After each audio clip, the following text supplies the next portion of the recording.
Hi, everyone. I'm Dr. Amy Perthner, and I am participating in this year's McDowell Career Day. I had the pleasure of participating last year, and so obviously a lot has changed, and so we're going to do this in like a video format. So in a second here, I'm going to share my screen to a PowerPoint that I created so that you have my contact information and some of the main points that I wanted to talk about today. I teach at Edinboro University in the Health and Physical Education Department, but I also have a degree in athletic training and still practice that on a per diem basis. So I'm going to go ahead and share my screen with you. Just be patient 1 second. And hopefully what you're able to see is here's my contact information. Here's my work email. So if there's any questions that you have after watching this presentation, if you have questions about any of the specific parts of my job or the careers that I help students prepare for, please feel free to reach out to me. So hang on, here we go. So as I said, I teach in the Health and Phys Ed department in Edinboro. We have 3 different program tracks that I'll talk more about later, but we prepare students to be health and phys ed teachers, athletic directors, recreation directors, physical therapists, cardiac rehab specialists. We have lots of different job options in our 3 career options. I'm also the assistant department chairperson, and so that means I kind of help with some of the administrative duties in the department. I'm in charge of collecting data on some of our program outcomes and presenting that to the university. I match our students who are doing their field experience up with their clinical placement. So I'm in contact with a lot of community partners to set up those experiences for our students. I also am in charge of student evaluations and faculty evaluations. So our students evaluate the professors, but also the professors get evaluated by their peers and by the department chair to make sure that we're providing the best teaching quality.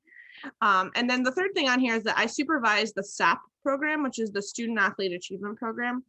And what that program does is match student athletes who are academically at risk of being ineligible, which means their grade point average is not very good. Maybe they need help with study skills. So we match those students with peer mentors. We also just kind of communicate with them more frequently. We have resources in terms of like the writing center and tutoring to kind of get these student athletes getting their degree, but also trying to keep them eligible to participate. And so I'm in charge of that program. So I've been at Edinboro for 12 years, but prior to that, most of my career was in athletic training. So I don't know who your athletic trainer is at McDowell right now. It was Kelly, and I know Kelly, she was one of my students. But so my bachelor's degree is in athletic training. And so I spent 20 years as an athletic trainer, mostly in the high school setting. And a little bit in the clinical setting, meaning I worked in a sports medicine physician office, doing brace fitting, helping with procedures, teaching patients their home exercise programs, things like that. So I kind of have a dual professional life, if you will. And so one of the things is, as far as my teaching job, right, the incomes really range depending on private colleges tend to pay less than public schools. So I think the beginning range for Edinboro was like 40,000, if I remember correctly. Now, if you're adjunct, which means part-time, a lot of people are adjunct where they have other jobs and then they just teach 1 or 2 classes. That's considered an adjunct.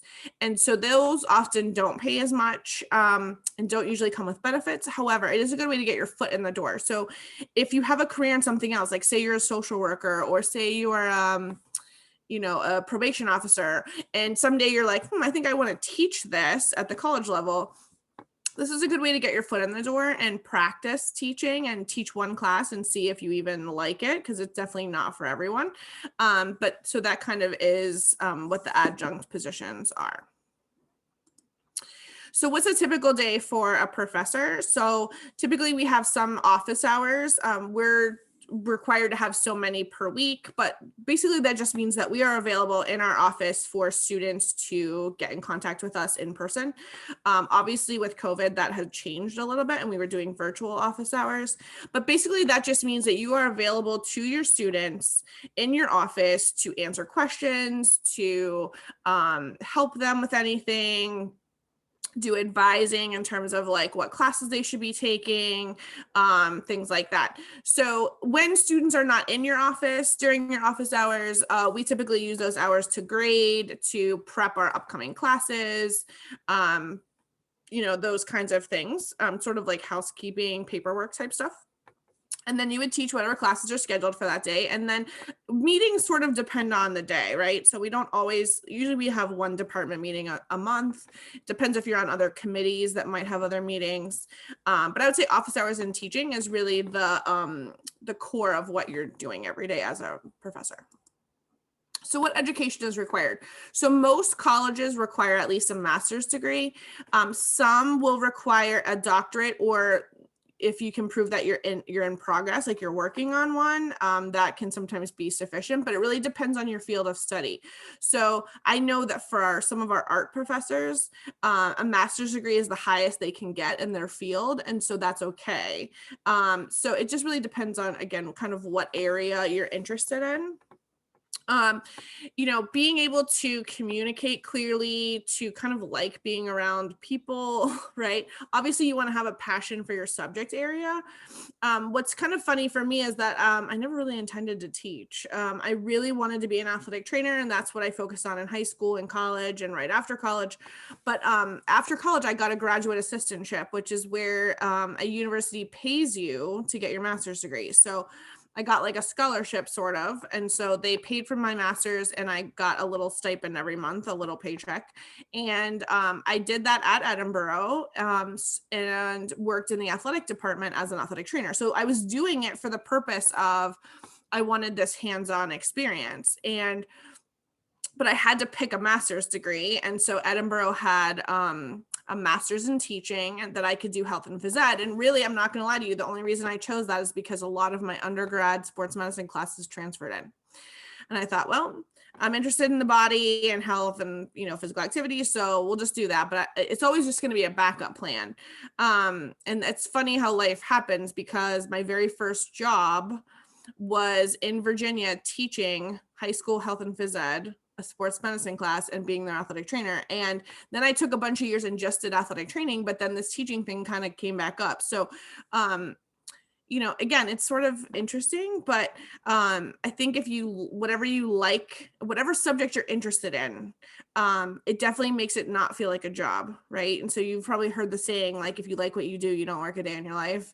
I love what I do. I love the content. And so for me to like have to read up on something or watch a video on something to like prepare for my class doesn't feel like work, because I'm interested in it anyway. So that's just, just kind of try to follow what your interests are. Being able to manage your time. So it's not like high school where there's a bell that rings. Like, it's really on us to be on time, make sure we're doing, like, no one's babysitting us. Sometimes we get caught doing things, if we're not showing up to office hours or something, but it's self-managed. And so you have to be able to manage your time, of, like what you're assigning, when is it graded, all those kinds of things. So being organized is helpful, and being self-motivated, to get involved in things. So in our department, we have 3 majors that I mentioned before: health and phys ed teacher certification, exercise science, and sport and recreation management. So I'm just going to briefly talk about these, because if you're interested in any of these, feel free to reach out to me and I can send you some more detailed information. But I think this is a good way too, though, to show you how my 2 educational backgrounds kind of merge, right? So even though I had no intention back in my 20s or late teens to ever teach, I'm able to use my athletic training, education, and experience to teach in these programs. So health and phys ed teacher certification, this is going to allow you to be a health and physical education teacher. Becca, Mrs. Kime, who is at the high school, is one of our alumni. So you can always reach out to her as well. But this prepares you to teach kindergarten through 12th grade. In public schools. Now, you can also teach in Catholic schools and things like that. The good news is that Pennsylvania has really high standards for training teachers. So if you have a license to teach in Pennsylvania, you can pretty much take that almost anywhere in the United States, and they will accept that. I taught in Virginia, and so all I had to do was turn in my Pennsylvania license. They gave me a Virginia license. Versus I had a coworker who was went to school in Tennessee, moved to Virginia, and she had to jump through a couple hoops in order to get her license in Virginia. So, you know, the good news is Pennsylvania is really a good place to get prepared if you want to be a teacher. Exercise science is really broad. And so what I love about this degree is that there are jobs you can get right away as soon as you graduate. Some students decide to go the fitness route and do personal training, work at a gym, open their own gym. We have quite a few people who have done that. Or you can go the more clinical side and do like cardiac rehab, where you're working with patients who've recently had heart surgery or a heart attack and are doing supervised exercise at the hospital or at a clinic until they can get back to their normal activity. And then our exercise science program is a really good springboard if you want to go into things like athletic training, physical therapy, occupational therapy. We have students every year getting accepted into those master's programs. We even have a couple alumni who have done physician assistant, and we have one within the last 10 years that went to medical school. So if you're interested in those graduate degrees, exercise science is a good basis for that, because it covers a broad range of topics that are then good as your prerequisites for graduate school. And then sport and recreation management, this is going to allow you to be an athletic director, a director at a Y, any kind of like, you know, think about things at Presque Isle or local municipal parks and recreation kinds of programming. That's what this major prepares you for. And so lots of different right out of the bat job opportunities. So I know the topic of this is not about these programs, but I do think it's important to mention because you can see how like having a sports medicine background really plays into this. And then that actually helps me because I have experience. I have actual real life work experiences that I can say like, well, I was in this situation, you know, and the athletic director did this, or we had to make this decision or whatever. So, you know, everything in your profession isn't always book experience, you know, book learning. A lot of it's hands-on learning. All of these programs have a hands-on component. For the teacher certification, you do a field experience, which is 8 hours a week in a school. And then you do a full semester of student teaching. For the other two, you do a full semester of field experience, which is 8 hours a week. And again, that's the one that I place people in. And then your internship for exercise science or sport and rec, you get to pick where you want to go, anywhere in the world. We've had people in Korea. We've had students go to California because their aunt lived there. But you get to pick your internship, and you're going to do 40 hours a week there for a whole semester, getting a fully immersed hands-on experience. So that is the end of my PowerPoint. So I just want to say a couple of things about, they had asked us to talk a little bit about COVID and sort of how our profession changed. So a lot of things changed for me. I was slated to take a group of students to Costa Rica on a study abroad. We were lucky enough to go 2 years ago to Edinboro and London. Edinboro, Scotland, and London, and we toured all of the sports facilities. So we saw St. Andrews Golf Course, Wimbledon, Twickenham Rugby Stadium. We took cricket lessons at Lord's Cricket Club. So that was really exciting. So this year, in spring of 2020, it was supposed to be Costa Rica, where we would be learning about people in Costa Rica. It's a blue zone, and they natively live to be about 100. And so we were going to be looking at sort of what about their health and diet and those kind of things contribute to that. That trip unfortunately got canceled due to COVID. So bummer. But we are planning for 2022 to take a group of students to Greece to learn about, the beginning of the Olympics and things like that. So if that's something you're interested in, those are opportunities that we have. So again, my trip did get canceled, and then we all got pushed online. So luckily our platform that we use, I was already using that, even though when I was teaching in person, I used it for the grade book, and I used it to post the notes in case students missed class.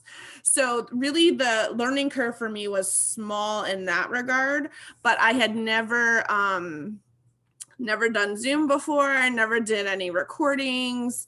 I had to learn a lot about how to scan and electronically sign things. And so there was definitely a learning curve. But I tried to look at the positive of like, this sucks that I'm stuck at home, but I still have a job and I'm learning all these new skills that I didn't have before. So I do think mindset has a lot to do with it. I mean, you can let the change paralyze you, or you can say like, this stinks, but I need to learn these 3 things. And those 3 things will actually then help you in the future, right? Because now you have these skills that you didn't have before. All of our students that were in clinical placements during COVID got sent home. So we had to kind of rearrange and make sure that they were getting the information they needed and the skills they needed without being able to go to a site. So that was a challenge. And then over the summer, the university canceled all placements. And so we had to try to work around some students that needed that to graduate in a timely manner. But luckily for fall, I was able to get all of our students that wanted clinical placements out in the field. They had to follow the facility's COVID guidelines. We did have one student get exposed at field, but ended up not acquiring COVID-19. So that was good. But you know, the whole world has changed. And so, you know, to keep all of our students out of those things wouldn't be helpful, because the people that are working at those sites have had to pivot. And so our students need to learn to pivot also. So, you know, a lot has changed, but I'm definitely missing my students. I can't wait to see them in person, even with a mask. I definitely, you know, like being around people and feed off of that in-person energy. A Zoom class just isn't the same, but it was nice to at least interact with them in some way, shape, or form. So, again, you have my email on the PowerPoint. So if you have any questions, please feel free to reach out to me, and I will help in any way I can. I wish you good luck, and I hope that you find some careers that are interesting to you for you to look into. Have a great day.